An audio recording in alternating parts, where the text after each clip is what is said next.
afternoon tea time with tea in such a minute. So the reason why I'm really excited to start up afternoon tea time again. I mean, I say I'm excited, but the reason that I am starting today and what I'm gonna talk about today is not very exciting to talk about. It's actually really kind of upsetting. Not kind of upsetting, it is upsetting. So, just to give you a background, I'm in this group for Philadelphia influencers on Facebook, and somebody that worked for a PR firm, had threw out there that she was going to be working on a restaurant that was opening. Now, I'm sitting here trying to figure out if I want to say the name of the restaurant because it's not my intention to drag anybody. I just want to let you know the experiences I had. But anyway, before I get to that, I responded like this would be a great opportunity. You know, I'm trying to get out there and be an influencer, be a blogger, be a vlogger. So any opportunity that I can get, I just, I wanted to be a part of it, and I thought it would be a really good experience. So the restaurant was opening is on the main line in Pennsylvania. If you're not familiar with the main line, it's a suburb.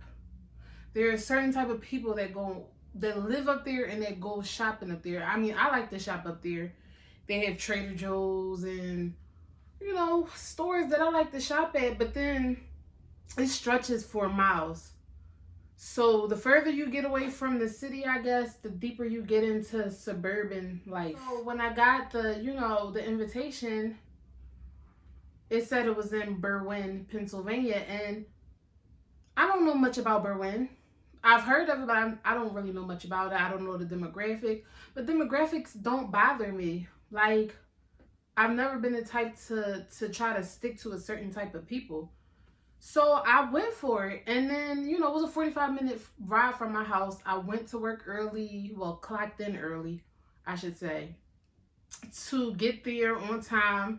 I wanted to be on time. Like, this is an opportunity, so I didn't want to, show my ass, so to say.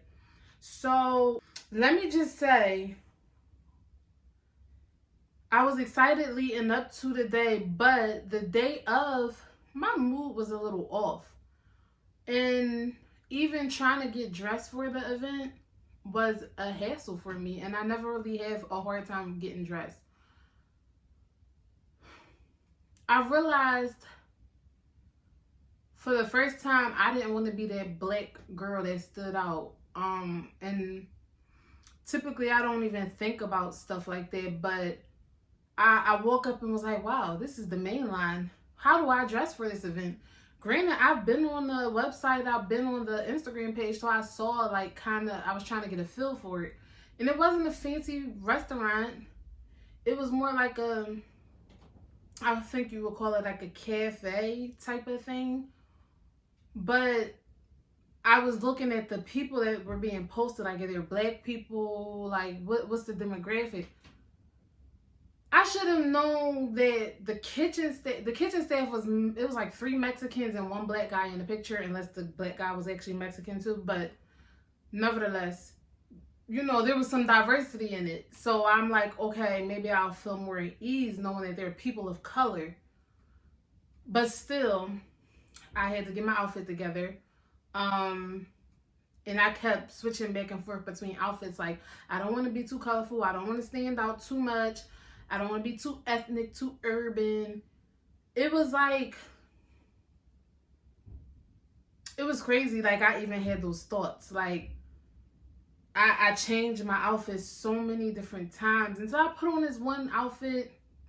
It was vintage. It was thrifted. Like, my shirt was thrifted. So it was a little colorful. I'll show you a picture. It was colorful. My pants were black, had some like mesh on it. I had some Reeboks on. Put my hair up in like a high ponytail and had like half of it hanging down. Gelled my little edges up.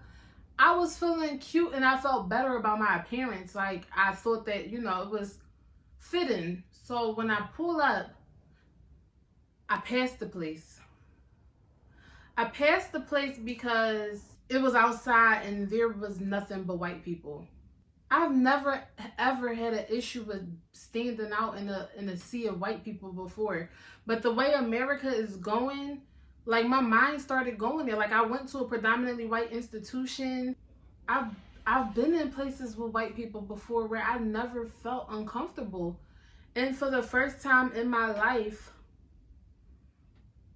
if I could remember correctly, for the first time in my life, I was scared. I was scared. And I think that's the feeling after I slept on it because this happened yesterday. I believe I was scared. I was scared to show up and be that black person that stood out. And I immediately called my girlfriend Janae and had her. I'm freaking out. Called her like, girl, it's all these white people. Nobody really knew where I was going. My boyfriend didn't even know where I was going. I briefly told him what the situation was, but he didn't know where I was going. Nobody knew where I was at. I was technically, to me, in the middle of nowhere. Nothing but white people. But as I was riding there, I started looking in the cars and I started noticing that there were no other people of color driving down the main line with me. It was nothing but white people in the car. Like I said, generally that stuff doesn't bother me, but something was going off in my head. Like, you are leaving your territory. I it was just the weirdest feeling. So I'm like, I feel like I just crossed the Mason-Dixon line. It was kind of it was heartbreaking to me that I felt this way, because like I said, I've never felt this way before. Granted, I'm scared when I'm driving on the road and the highway and you go to the middle of Pennsylvania where there's nothing but the Ku Klux Klan and all of that stuff. But this was so close to home. Like I said, 45 minutes, and it was already a different environment. So I called Janae, like I said, and she kind of talked me off of a ledge because I'm like, I'm scared. Like, I don't know what to do. And she was like, well, it might be a good experience. And to me, I knew it would have been a good experience. Or so I thought. But, she was encouraging me to do it. And I felt good knowing that, I could still break out of my comfort zone. Like, maybe it won't go the way I think it's going to go. Had that little pep talk with her. Got there on time at 4:15 like I was supposed to. When I walked up, it was all eyes on me, like Tupac said. It was all eyes on me. And I'm like, here I am standing out again. I can't just show up and say hello to people. Like, everybody was staring at me, but it wasn't one of those hi and embracing me stares. It was like a, you don't belong here stare. And I felt every burning thought in everybody's head as I walked up. I was instantly made to feel uncomfortable. And I can't say made to feel uncomfortable by them because, like I said, I don't know anybody's intentions. But it felt I felt their vibe. I felt their energy that I didn't belong. So I found the PR lady. She described how she looked to me. She told me she would have platinum hair and orange glasses. I don't know if that's too telling of her, but whatever. Y'all not gonna know who she is. So as I approached her, I'm like, hi. And I got up in her space. And then, granted, everybody was close. During COVID, everybody was tight. You know what I'm saying? Some of them had their masks down because they were eating and drinking. So I got up in her space, for real, for real. I'm like, hi. She's like, oh, hello. And then looked away, kept talking. I'm assuming that she, had a lot on her plate and was busy. So, I didn't think anything of it originally because I'm like, you saw my black ass name in that email, so you knew you were expecting a black girl. Am I right or am I right? Because it's no other way around it, unless you were hoping for a white girl named Takira. Whatever. But, she kind of walked away a little bit, and I kind of followed her and said, hi, I'm Takira. Are you? And she's like, oh, hi, yes, Takira, nice to meet you. And then she went to give me a handshake. And it was like, well, I don't know if we can. And then, like, can we do this? And, like, did the little arm bump thing. I still didn't think anything of it because, like I said, it was COVID. But she just gave me her business card and was just like, oh, we're about to start in a few minutes. I don't even know what time it is, but grab something to eat, grab something to drink, grab a goodie bag, because they had bags on the table. And I'm like, okay. And I just walked away. I usually pull my phone out and start looking down, like, you know, I'm occupied, so it doesn't look awkward for me to just be there alone. And I started getting the stares again, because now I'm in the middle of it all. In particular, these two white women were sitting. I don't even have to identify them as white, because at this point you already know that's the demographic of the event. It was a standing table. Standing at the little table, and they are talking. And they're looking at me, and then as I look at them, like, they're staring at me. So then it's like, you know, I knew they were talking about me. Like, I felt that they were talking about me. Like, hold on.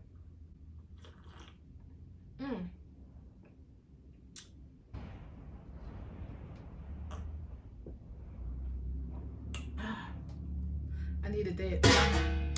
So I could tell that they were talking about me. And then as they're talking, they go, and clink their glasses, like that. And I was like, no, these two heifers are not talking about me in front of my back. Regardless, I walked over to a table that was furthest away from everybody, and they had two photographers. So one was taking pictures of people in front of the sign of the restaurant, the sign, and it was another one that was walking around taking pictures of people at the event. Both of them were just, you know, randomly taking pictures of people, which seemed like everybody to me, because, mind you, it was only about 15 to 20 people at this event anyway. So you could really take a picture of everybody, or come on, take a picture in front of the sign. It wasn't like people were like, I want to take a picture, can you come take a picture? No, they were pulling people to take pictures in front of the sign.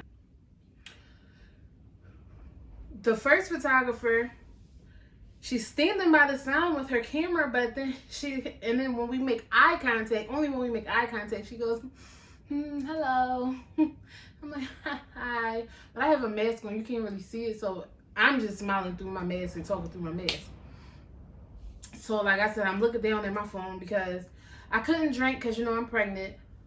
But there were people carrying food around, serving people on the, I don't even know what you call it. Let's just call it a tray. They were serving people, like they're walking up to people. Would you like this? Would you like that? I had been here for a while, and not one person had came over and offered me anything. So I'm like, this is strange. Like, y'all don't even want to serve my black ass? So I'm just looking at my phone like, all right, well, whatever. So the lady went around. I watched her with the shrimp kebab go to everybody around the event. And it was only after until she had about 1 or 2 kebabs left is when she came over to me and asked me, would you like a shrimp kebab? In my head, I was about to say, you know, fuck no. But in reality, I can't eat shrimp anyway. Even if I could, if I wanted to take it, I couldn't take it because I'm allergic. Damn! But I just felt like I was served last. Like, you went to everybody but me. There was other stuff going around that went to everybody but me. So y'all not serving me. Y'all don't want to speak to me. At this point, I'm getting a little agitated. Like, all right, I can't wait for the event to start. You know, the ribbon cutting ceremony, all of that stuff. People make their speeches, blah, blah, blah. Let me tell you the point I really got fed up. The lady came over to me, the second photographer, and she said, oh, fun hair. Excuse me? Fun hair? Y'all already seen what I look like. I already showed y'all a picture. Fun hair? Fun fucking hair? I just told you the person that invited me had this blue shit on the top of her head looking like a unicorn. But you're going to say my hair was fun? Did you tell that to her? Because last time I checked, my hair was just locked and colored. Like, you know, I didn't do no funky. I guess a ponytail on top is fun here, but that's not fun here because if a white person had their hairstyle, it would have just been regular. Out of all the things that you had to say to me, you going to comment on my hair, not let me take a picture of you, not any of that, like, hi, how are you? Fun fucking hair? At this point, I was about to walk away and leave, but I didn't want her to think that she was the reason I was leaving. You're not about to watch me fold. I'm not going to show you that I want to fold. I'm not going to give you that power. So I stayed there for a couple of minutes. And then it just got too much for me and I walked away. Of course, I pulled out my phone. Had to pull out a phone so it looks like there's a reason that I'm leaving and not because y'all didn't make me feel welcome. But at the end of the day, fuck y'all. Fuck y'all. I'm sorry if I'm coming off as angry, because I am. I'm sorry if my language is offensive. I'm sorry if my middle finger was offensive. But that is my experience as a black woman in America. I've never been that person. I love everybody and I will always love everybody because that's what God called us to do. But that one experience right there was like eye-opening because I've never really had such a blatant disregard for me as a black person before. Like, and I can't, it wasn't overt racism, it was more covert racism. People trying, but not trying hard enough for me. And that really made me feel some type of way. Like, I remember at one point having tears in my eyes because fun hair, like, it wasn't, my hair is not meant to be fun. It just, whatever. Because now I'm getting mad. And I think these experiences are making me even madder now that I know that I'm carrying a baby boy and I have to raise a black male in America because I'm so disgusted with America right now. It doesn't make any sense. And I don't know how else to put it. I'm so overwhelmed at the idea of having to raise a black male in America, but it is what it is. He's coming, and America's not going to change overnight, over 10 years, over 20 years, over my damn lifetime. But we got to do better. That's all I'm going to say. We got to do better. Until then, keep sipping, sweeties. I'm going to go do some yoga and meditation because, whew.